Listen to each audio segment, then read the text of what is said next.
Retaper un vieux vélo de A à Z peut vite s'avérer complexe. C'était de quel côté ça? C'était à gauche ou à droite? Un savoir-faire qui porte même un nom, la vélonomie, et que l'association des Jantes et des gens souhaite transmettre au plus grand nombre.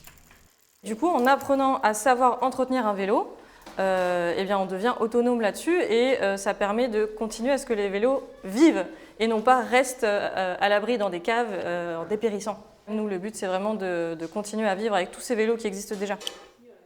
Des vélos anciens, de famille, comme celui d'Elsa. J'ai récupéré le vélo qui appartenait à ma mère quand elle était jeune. Et donc le projet, ça serait de le remettre en état pour pouvoir l'utiliser. Un projet à vocation sociale et solidaire à des tarifs réduits. Alors, pour se financer, la structure propose aussi des animations à destination des professionnels, toujours pour encourager la mobilité durable. On a une animation qui s'appelle le jeu de loi.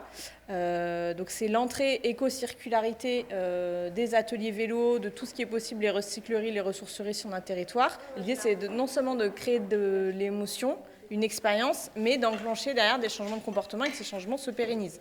Selon l'ADEME, seul un quart des vélos jetés chaque année sont réparés ou réutilisés en pièces détachées. Mais pas de panique, pour les moins courageux, l'association propose également des vélos neufs prêts à prendre la route.